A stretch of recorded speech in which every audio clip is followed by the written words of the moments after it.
que dire. Non, mais en plus, je dis ça, et en plus, moi, j'apprécie beaucoup regarder Angela Hill. La regarder combattre, hein, j'entends, comprenez-moi bien, évidemment. Oh là là là là là là Oh, là bon, là là.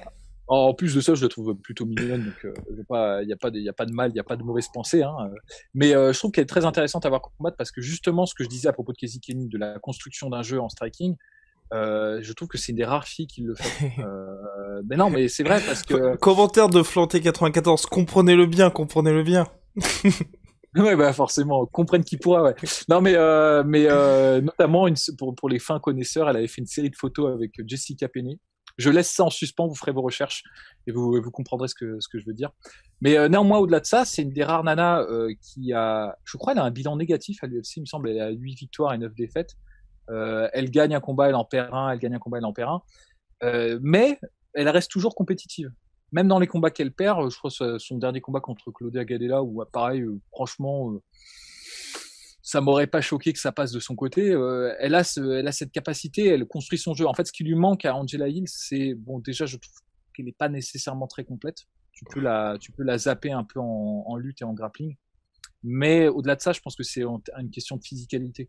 Elle a pas vraiment de punch et elle est pas très très forte pour la catégorie. Et je pense qu'il y a beaucoup de combattantes qui l'ont battue juste en prenant des coups et en se faisant doubler en striking, mais en l'accrochant et en la rudoyant un petit peu. Et d'ailleurs, de mémoire, je crois que son premier combat contre Tessia Torres, c'était ça qui s'est passé. Bon, pareil, alors là, je l'ai pas vu depuis des années. Enfin, vous comprendrez bien que même si j'apprécie beaucoup Angela Hill, je re-regarde pas forcément ses combats.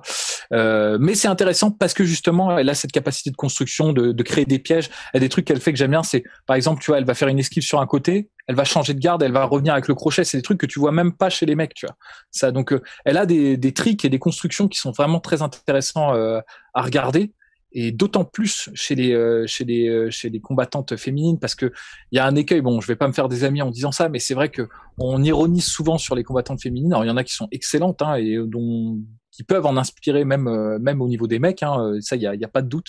Mais il y a beaucoup de nanas qui combattent et surtout en striking, t'as vraiment l'impression qu'elles font du PAO en fait. C'est-à-dire qu'elles font des combinaisons qu'elles ont apprises par cœur selon la situation, mais que enfin tu vois c'est pas une réaction ou un truc par rapport à l'adversaire quoi, c'est juste elle a appris à faire un deux crochets, elle va le faire un deux crochets et c'est pour ça enfin notamment le dernier combat là qu'on a vu la Macy Barber contre Maverick, mais c'était horrible à regarder à cause de ça, tu vois, parce que justement faisait quasiment du shadowboxing à 2 mètres de distance quoi, et ça c'est et il y en a plein des nanas comme ça, il y en a plein des nanas qui combattent de cette manière-là et donc pour le coup quand une meuf ne le fait pas, bah, il faut le souligner. Angela Hill, pour le coup, c'est ce qu'elle fait debout.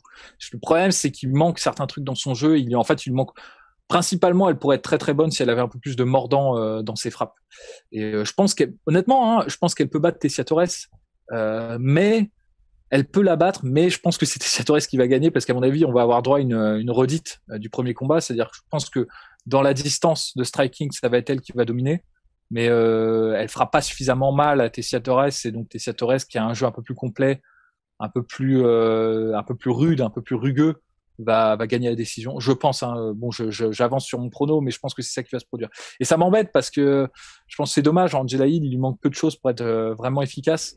Et je pense que en termes de potentiel, si elle avait résolu ce truc-là, si elle avait un peu plus de chaos, de pouvoir de chaos, elle aurait pu aller, je pense, plus loin que Tessia Torres et que beaucoup de nanas. Donc voilà. Donc je suis curieux quand même du combat. C'est intéressant quand même.